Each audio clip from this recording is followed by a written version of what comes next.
Visiting a theme park or amusement park with kids can be kind of overwhelming, but it can also be done and be a lot of fun. Here's some tips and tricks that we learned over the years to make visiting parks much more fun and easier to do with kids.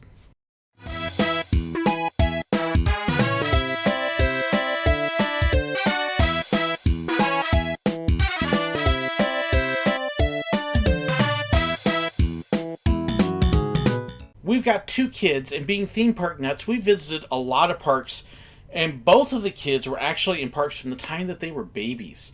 So we got very used to packing and learning some tips and tricks that are going to work well for going to a park with kids and make it easier for everybody involved and much more fun that way. So here are several of our tips and tricks.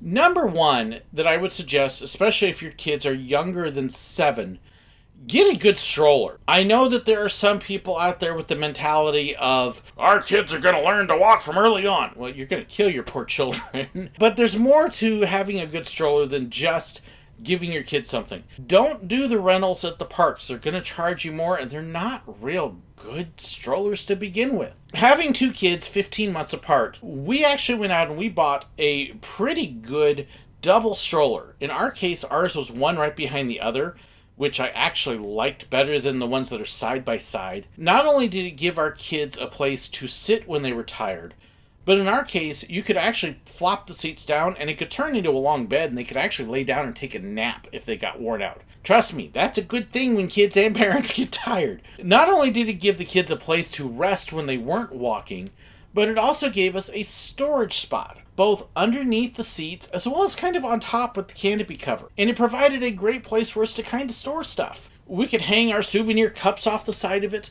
put the diaper bag on there, shopping could go underneath, and we were able to use it as a portable storage system that was also a lot easier than lugging around bags and equipment and backpacks and all that other stuff. On a colder day, if we had coats, we just throw the coats in the stroller if we got too warm. And the kids just treated it like pillows and blankets.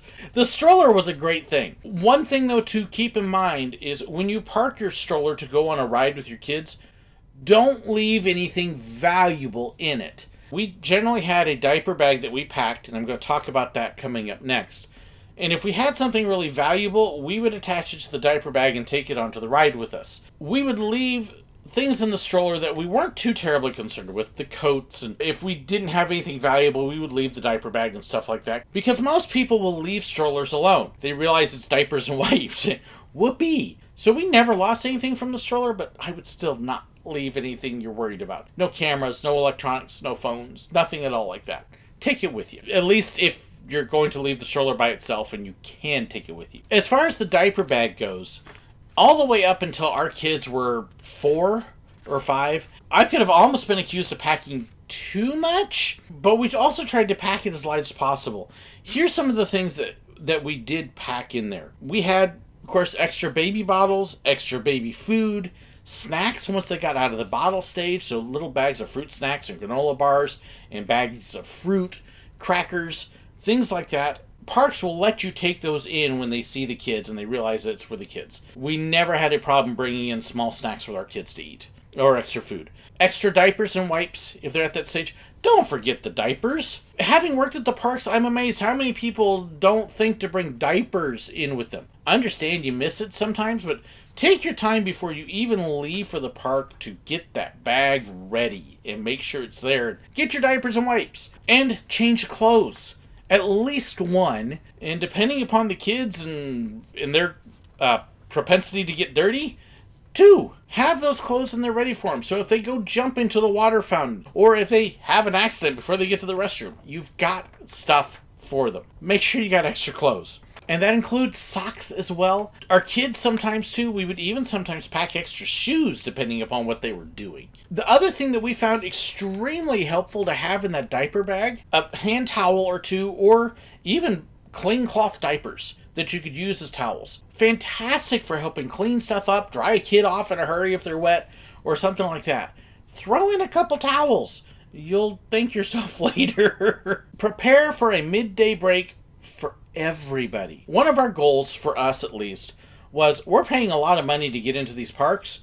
I want to get every minute out of it. We were there at Rope Drop when they very first opened the park, and we would stay up until they closed. Now, when you've got little kids, or if you're a parent, that's exhausting. I would see a number of families that by about midday, in the middle of the heat and the crowds, they would start to break down, and one or more of them would begin to lose it. Here's how to avoid that. Plan a midday break. If you can get a hotel right near the park where you can leave the park easily and get to it and then come back, go back to your hotel. Disneyland is great for this because the hotels are literally across the street. We would pack up at about 2:30 and go back to the hotel for 2 hours and take naps. Kids and parents, we would all just snooze. If it's the middle of summer and you aren't one of those that can take naps, go let the kids play at the pool for a little bit. Or just sit in air conditioning. If you're at a place where you're kind of stuck in the park, look for a quiet corner where you can just sit, have some downtime, people watch, let the kids lay down on a bench or something, and just take an hour or two to detox and relax and soothe, and you're going to be much better off with a recharge than if you keep trying to push through. You do want to be at the park at opening. You want to be there at close. Those are the golden hours when the crowds are the lightest, the lines are the shortest. They're the best times to be at the park. But the only way to really make that happen is to make that mid-afternoon break. Plan on that. It's a good thing for everybody. Another one, especially with kids. Be spontaneous. Disney has made this very hard at Walt Disney World the last few years. But kids like to go explore and check things out, and honestly, so do I. So find ways to allow them to do that. It's harder when you're locked into this fast pass system where you have to be at this place at this time and this place at the other side at that time and then go over there. And there's nothing wrong with planning your days, especially around meals and shows you want to see. Definitely do the planning, but at the same time, allow room that if the kid goes, "Ooh, what's that?" that you can head over and go see what's that. That you can have that time to check things out, or at the very least go back to it later. Leave times in there where you don't have anything scheduled, and you're going to find you get to find stuff you never would have found before. Don't hesitate to be spontaneous. For kids, here's another one that's actually we found to be huge. New toys. Kids can get bored or overwhelmed or distracted or just plain want to tune out of everything that's going on at the park. Or they'll see stuff that they want and they can't have, and then you have the meltdown. And so here's how you avoid the meltdowns. You plan in advance for some new things for them and hide them when you come into the park. They don't have to be big, but just spontaneous little surprises that they aren't expecting. Okay, we can't afford that $250 lightsaber over there, but I do have another one here, and pull out a $15 one that you've bought ahead of time that the child can have fun with. Give them spontaneous little things. A new plush. Buy some collector's pins in advance. Make sure they're real pins. Don't buy them on eBay or Amazon in big lots. Fakes, avoid them, and I talk about that in pin trading videos. But little treats like that, hey, here's a pin you can go trade with a cast member. It's why as a cast member I would often keep a few cheap pins I had picked up at cast member sales, specifically to be able to give to kids when they have been doing well. Hey, you've been doing great, let me bless you and surprise you. Trust me, they loved it. It's also why Disney had these kinds of things available for us as cast members to give out. So that way we could also bless people with those. I love doing that. At Silver Dollar City, I would actually go smash pennies on the railroad tracks at times, and I would keep a little pocket full of smashed pennies in my pocket that had been smashed by our train at Silver Dollar City. It was a wonderful little surprise for the kids who were excited about the train, and wow, you really like all this? Let me show you something. Hey, check it out. It's a smashed penny. It's from that train. Just small little surprises can turn a child from having a grumpy moment to an awesome moment. Don't let it spoil them. Be careful not to overdo it. But just small little things along the way. Oh, and here's a huge one. The stranger danger. People are worried about having kids lost at parks, but they're also afraid they're going to run off with somebody that they shouldn't. It's good to teach your kids to be careful of strangers. Absolutely. But when you're at a theme park, one of the biggest frustrations I had as an employee is when you had that child who had been separated from their parents and they wouldn't talk to us because we're a stranger. Teach them that when they see the name tag, that they are safe, that they're okay to talk to, that when they've got the name tag, that they can look at them and say, oh, they're not a stranger, they're safe, they're okay. It would have saved us so much trouble when we had kids that were upset because they've been separated from their parents, they're crying, they're scared, and then they look at us like we're some sort of two-headed monster because we're a stranger. Name tags, safe. It will help everybody, and they will listen to and respect the employees and cast members that way. Teach them that if they got a name tag, they're okay. And it will save everybody trouble and stress. And then kind of going back a little bit to the beginning with the stroller, watch their feet. Little kids have short step spans. So when they're walking, when you're all walking, realize that for every step that you take, they're having to take 2 or 3 to keep up with you. That's going to wear their feet down, especially if they don't have good shoes, if they have brand new shoes, or if they got flip-flops on. You're looking at blisters and sore feet and worn out kids with that. Watch their feet. If they get wet and soggy, it can really cause issues. Be sure to allow these kids, especially as they're younger and smaller, to have a break from their feet. To, like, so ride on the stroller, ride on your shoulders, carry them around, find a place to sit. Anything to give their feet a break sometimes. Because, I mean, after all, when you go to a park, I doubt that you want to be running, jogging the whole entire time. Well, that's what kids have to do to keep up with us adults sometimes. Especially when you got one that's, like, hyper excited like I am.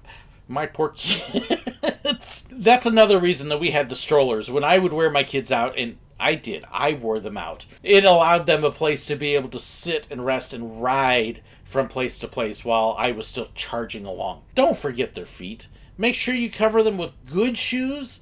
Don't buy the shoes right beforehand. Let them have time to work them in, to break them in and get used to them. Yeah, take care of your poor little one's feet. That'll give you some good ideas, some good hints and tips to be able to get the most out of your day at the park with the kids, to have the most fun, and to make it the best trip that you possibly can with them. Do you have other tips and tricks? I would love to hear them. Please don't hesitate to share them in the comments below. There's some great advice out there, and since it's been a while since mine were little, I've probably forgotten a couple things, so let us know in the comments. Thank you so much for hitting that like button as well, for sharing the video. Do you know a place where there's other parents thinking about parks with kids? Share the video with them. And don't forget to hit that subscribe button as well. Thank you so incredibly much to my patrons, my financial supporters, my YouTube members. I couldn't do what I do without them. Their financial support helps provide equipment, pays for trips, pays for footage, and does so much more. They get some extra benefits and perks out of it as well. If you want to know more about that, check the description below, and a huge thank you to them. Thank you so incredibly much for watching as well, and God bless. We've got 2 children. They've both graduated from college now, but being theme park nuts, that balloon's going to drive me nuts. Stay. So we got very used to having to pack and figure out what's going to... My goodness. We would leave stuff in the stroller that we weren't too concerned with. I'm getting a phone call from some spammer. Decline. Okay. Most people... My goodness. So we never lost anything in the diaper bag. One of the things that, for us at least, that we... So we were there at gate drop.